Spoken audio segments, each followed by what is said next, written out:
नमस्कार श्रोते हो, मैं डॉक्टर सपना आप सबके सामने हाजिर हूँ कैवल्य दर्शन इस बुक का रीडिंग करते हुए। सर्वप्रथम इनके जो गुरु हैं महाअवतार बाबा जी, उनको वंदन करेंगे। उसके बाद लहड़ी महाशय, उनके शिष्य, उनको वंदन करेंगे और उनके शिष्य युक्तेश्वर गिरी, उनको वंदन करके इसका अध्याय का शुरुआत करेंगे। तो स्वाध्याय चल रहा है कैवल्य दर्शन, चैप्टर चल रहा है 3 साधन, मुक्ति मार्ग का साधन क्या है। तो प्रीवियस इसमें पता चला हमको वीर्य क्या रहता है और यम नियम किस तरह वीर्य के लिए उपयुक्त रहते हैं। अभी नेक्स्ट सूत्र जो है सूत्र नंबर 12 से 18, उसके अंदर पता चला है कि कैसे हम लोग बंधनों से मुक्त हो सकते हैं। जब तक हम लोग बंधनों में जकड़े हुए हैं ना, हमारा प्रोग्रेस नहीं होगा। जब तक हम लोग मोह माया बोलते हैं ना, काम क्रोध लोभ मोह माया, इस बंधन में जकड़े हुए हैं। जब इससे हम लोग दूर जाएंगे, जब वो पंछी पिंजरे में अटका हुआ है, जैसे हमारा आत्मा इस शरीर के अंदर अटका हुआ है, जब वो पिंजरा खुल जाएगा तो पक्षी बाहर उड़ जाएगा। इस तरह से जब तक हम लोग ये पंचकोश, ये बंधना, इनसे मुक्त नहीं होंगे, तब हमारा आत्मा अंदर ही घुट घुट के मर जाएगा। तो ये क्या बंधन है उसके बारे में थोड़ा इन्फॉर्मेशन इस सूत्र के अंदर है। ततः पाशक्षयः, इसके बाद बंधन का नाश होता है। किसके बाद? जब हम लोग यम नियम का प्रॉपर पालन करते हैं तो हमारा बंधन से हम लोग नाश हो जाता है।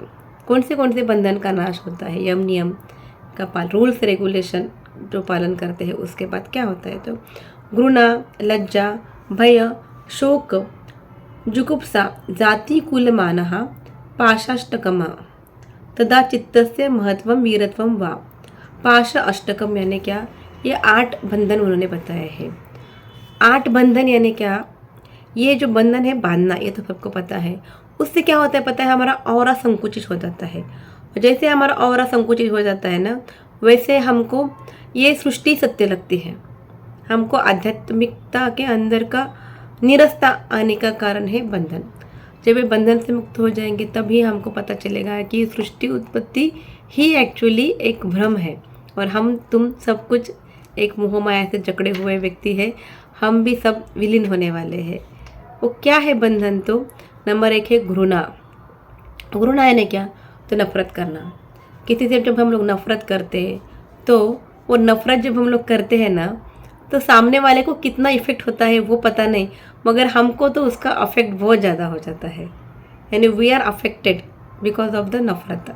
तो घृणा करना, किसी का घृणा करने से सामने वाला अगर उसका ऑरा अच्छा है तो उसका आपका वार नहीं होगा, मगर उससे कारण सबसे पहले आपको बहुत ज़्यादा घृणा, नफरत से आपके बॉडी को उसका असर बहुत ख़राब होगा।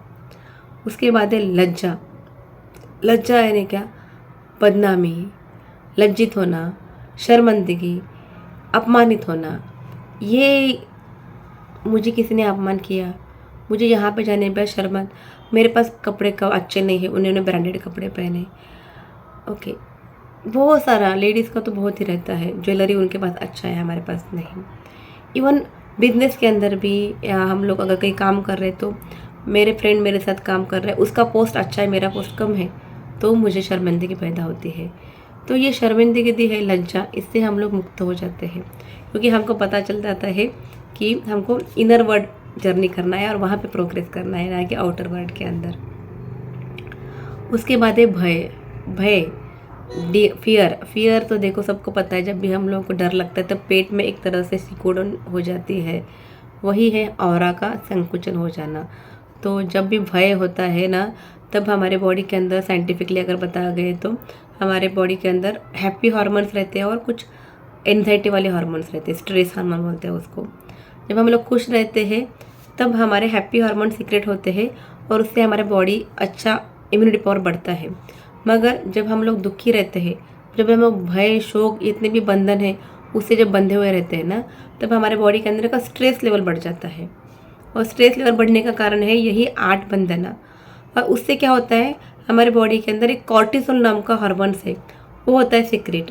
और वो जो कॉर्टिसोल सीक्रेट होने के कारण ही हमारा बॉडी के अंदर के number of problems are going to be start because of cortisol level.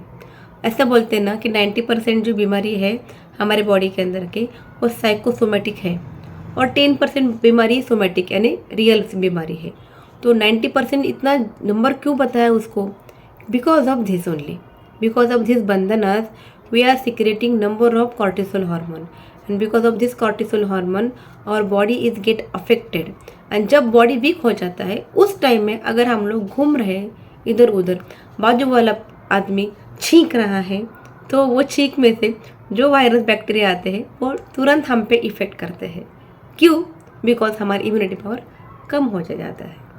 और एक बात बोलती हूँ, कभी ऐसा बताया है कि जब कोबरा सांप देखने के बाद कितना डर लगता है ना हमको, कितना डर लगे तो कितना cortisol hormone stress hormone secrete होगा, उतना ही स्ट्रेस हार्मोन सीक्रेट होता है जब मोबाइल का टिंग बिप नोटिफिकेशन आता है। इसलिए नोटिफिकेशन अगर आपके मोबाइल के अंदर है तो वो साइलेंट मोड पे डाल दो, क्योंकि ये अगर आपके पास डर है तो आप डर का सामना करना ही इम्पोर्टेंट है।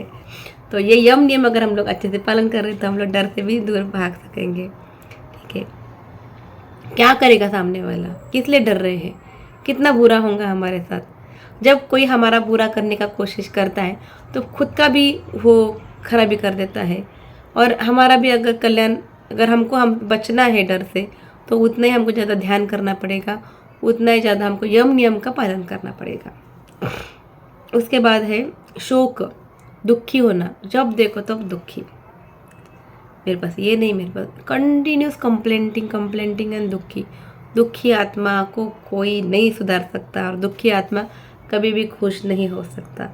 ये दुख से ना मुक्ति पाना है ना, यम नियम क्या है वो देखो पहले एपिसोड्स के अंदर, और वो रूल्स रेगुलेशन फॉलो करो, बहुत सिंपल है। उसके बाद जुगुप्सा ये बहुत इम्पोर्टेंट है। निंदा, बुराई, घराना करना, बुरे काम के प्रति गाली देते रहना, सामने वाला उसने ऐसा किया, उसने वैसा किया, ये करा, चुप निंदा करते रहते हैं, ये हो गया वो हो गया, यानी उनके मुंह से कभी अच्छा ही निकलती नहीं। कुछ व्यक्ति ऐसे रहते, देखो उनके पास जाए ना दुनिया भर की यानी गांव भर की खबरें उनके पास मिलती है करके बोलते हैं किसी के पास गए तो, क्योंकि उनको बुराई इतनी अच्छी लगती है और वो स्प्रेडिंग करना बहुत पसंद है उनको। नॉट ओनली अच्छा लगना, किसी और को बताना वो बहुत इम्पोर्टेंट है। उसके लिए एक स्टोरी याद आ रही है, बताती हूँ मैं। एक बार क्या होता है ना कि एक व्यक्ति रहता है, वो खाना बनाने वाला रहता है, खाना भोजन करने वाला, पकाने वाला रहता है। वो उसके पास ना एक बार 100 लोग आने रहते खाना खाने के लिए, तो बहुत खुश हो जाता है कि मेरे पास 100 लोग आने वाले हैं तो मेरा अच्छा कमाई होगा इस बार करके। बहुत तन मन से खाना बनाता है। उस टाइम क्या होता है, वहाँ से एक स्नेक जलते रहता है और लाइट जल जाता है, रात का समय रहता है।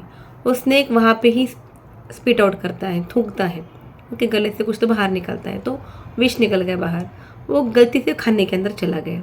वो स्नेक को पता नहीं रहता, ये भोजन वाले को पता नहीं रहता मैंने बनाया। फिर वो सभी को परोसता है खाना और सब लोग मर जाते हैं। अब क्वेश्चन पड़ता है प्रभु को, ईश्वर को, कि ये तो पाप हो गया, मगर ये पाप का फल किसको मिलेगा? जो स्नेक, उसको तो पता नहीं था कि यहाँ पे खाना है, उसने तो अपना बाहर निकाल दिया विष। जो भोजन बनाने वाला था, भोजनाई, उसको पता नहीं था कि उसके अंदर विष मिल गया है करके, और जो खाने वाले हैं उनको पता नहीं था। अभी वो लोग बोलते हैं अभी इसका तो किसी को तो कर्म फल तो रहता ही है ना, किसको देंगे करके, तो भगवान कंफ्यूजन में रहता है। तभी क्या होता है, 10-15 दिन के बाद वहाँ से और एक व्यक्ति चलता रहता है उसी गांव के पास से, और वो एक औरत को बुलाता है। वो पूछता है कि यहाँ पे एक भोजनाई है ना, भोजनावल बनाने वाला, बहुत अच्छा खाना बनाता है, तो वो कहाँ है करके। तो अभी वो बोलती है, हाँ वो तो लास्ट 7 दिन पहले 100 लोग मर गए जी उसके पास खाना खा के। क्या मरे, देखो लोग हो ऐसा मरते गए एक के बाद एक, और बहुत हंस रही थी वो, हंसी से उसको मज़ा आ रहा था बात बताने के लिए। तो भगवान बोलता है कि हाँ, ये सब पाप का कर्म फल उस लेडी को भोगना पड़ा। इस तरह से मैं इतना बोलना चाहती हूँ कि निंदा बुराई मत करो। इस कहानी का तात्पर्य इतना ही है कि जुगुप्सा, आपके आजू बाजू के वातावरण में बहुत अच्छे अच्छे चीज़ें हैं। Okay, where your attention goes there energy flows, इतना याद रखो, where your attention goes there energy flows. अगर आपका अटेंशन अच्छाई की तरफ है तो आपका एनर्जी लेवल भी बहुत अच्छा बढ़ा जाएगा, मगर आपका अटेंशन अगर निकृष्ट जगह पे है तो आप लोग इसी मोह माया के अंदर घुसते घुसते घुसते घुसते इतने घुसते जाओगे ना, जन्मों जन्मों से बाहर नहीं निकल पाओगे। यानी ये इससे पता चल रहा है मेरा खुद का कुछ भी इसके अंदर इंटरप्रिटेशन नहीं है। उसके बाद क्या है तो जाति का अभिमान, मैं ब्राह्मण हूँ, मैं ये हूँ, मैं अलग अलग, हर एक को अपना लगता है कि मेरी जाति बहुत अच्छी है। ओके, मैं स्वामी हूँ, मैं ब्राह्मण हूँ, मैं मुस्लिम हूँ, मैं ईसाई हूँ। अपने जाति के ऊपर अभिमान मत करो, क्योंकि सभी ने बताया है ईश्वर एक ही है, सबके उंगली ऊपर ही है। ओके, तो इसलिए जाति का अभिमान भी नहीं करना है, वो बंधन भी मुक्ति हो जाती है। कुल का अभिमान, मेरा कुल पता है कितना अच्छा है, वंशज बहुत अच्छे हैं, मैं इस वंश से हूँ, मैं उस कुल से हूँ। क्या करना है, आपके पहले ज़माने में लोग कैसे थे, क्या थे, अभी आप कैसे हैं, दैट इज़ वेरी इम्पोर्टेंट। अभी आप इस जन्म में क्या कर्म कर रहे हैं वही इम्पोर्टेंट है। तो कुल का अभिमान भी नष्ट हो जाता है, पूरा पूरा नष्ट हो जाता है। इस टाइम में वो व्यक्ति वर्कर से लेके बॉस तक का भी उनका नज़रिया सेम रहता है। He is giving the importance to both the things, upper higher class and lower class. तो अगर कोई पैदल चलने वाला है, कोई एरोप्लेन से आ रहा है, दोनों को देखने के बाद भी अगर उसके मन में अच्छा भावना आ रहा है, सेम भावना आ रही है फ्रीक्वेंसी की, तो उसका कुल का अभिमान नष्ट हो गया, समझ में आना है। उसके बाद आत्मा अभिमान, मेरे पास इतने डिग्रीज है, मैं इतना पढ़ा लिखा हूँ, मैं ऐसा हूँ वैसा, सब कुछ छोड़ दीजिए, क्योंकि आत्मा अभिमान करना छोड़ दीजिए। आपका डिग्री कितने हैं, आप कितने पढ़े लिखे, आप कितने बड़े हैं, इसे सामने वाले को क्या, आप कितना पुण्य कर्म कर रहे हैं, दैट इज़ इम्पॉर्टेंट। आपके पास प्रॉपर्टी कितना है वो इम्पोर्टेंट नहीं है, आपके पास खजाना कितना है वो इम्पोर्टेंट नहीं, आपके कारण कितने लोगों का कल्याण हो रहा है, कितने लोगों की भूख कम हो रही है, कितने लोगों को आप खाना परोस रहे, कितने लोगों को आप हेल्प कर रहे, कितने लोगों को ध्यान सिखा रहे हैं, दिस इज इम्पोर्टेंट। ये कमा के क्या करने वाले, आपके बच्चों के लिए कमा के रखने वाले, ना उनको देखते हैं ना कुछ करते हैं। कमाई करना इम्पोर्टेंट नहीं है, मगर उसको यूटिलाइज कैसे करना है वो बहुत इम्पोर्टेंट है। ऐसा बोलते हैं जब हम लोग कभी अन्नदान करते हैं ना, तो वो अन्न किसी के पेट में जाने के बाद जब उसको तृप्ति आती है ना, वो तृप्ति ही हमारा आत्मा का प्रोग्रेस करने में हेल्प करता है। देखिए बाहर जाके देखिए कितने लोगों को हम लोग हेल्प कर सकते हैं, जितने हम ज़्यादा तकलीफ नहीं देना है, ईजी वेली हमसे जितना होता है। जैसे बोलते हैं ना कि आप जितना भी कमाते हैं ना उससे 10%, 2%, 1% कम से कम देना है, अच्छा जगह पे देना है, जगह पे कि वो यूटिलाइज हो जाए। इस जगह पे वहाँ पे पैसा दे सकते हैं, खाना दे सकते हैं, उनका ज़रूरत की चीज़ें जैसे बारिश हो छाता दे सकते हैं, आपको जो चाहिए वो दे सकते हैं, जिस कारण कि आप पुण्य कमा सकते हैं। तो ये सभी बंधन से मुक्ति हो जाती है। कब? जब हम लोग यम नियम का प्रॉपर फॉलो करते हैं। अब यम नियम से क्या होता है, वो भी वीर्य उत्पत्ति के लिए अच्छे बाम है। उससे भी वीर्य यानी क्या, इंथुजियाज्म लेवल, हमारी ऊर्जा बढ़ती है। ये सभी जो 8 है बंधन, पाशक क्षय, उसका भी क्षय हो जाता है। तब तदा चित्तस्य महत्वम वीरत्वम वा, तब चित्त का महत्व या वीरत्व प्राप्त हो जाता है। तब हृदय में विशालता आ जाती है और वो स्टेट ऐसे रहती है ना, शांत की स्टेट रहती है। और हम लोग किसी का ना घृणा करते हैं, ना किसी का बदनामी करते हैं, ना कुछ करते हैं। हम में मस्त रहते हैं, बस मैं हूँ, बस इंजॉय वननेस, थोड़ा सा खुशी, हर एक चीज़ में खुशी, हर एक इवेंट में खुशी। इवन वो बीमार भी है तो भी वो खुश रहते हैं, क्योंकि उनको पता है बीमारी ये शरीर को है, ना कि मेरे आत्मा को है।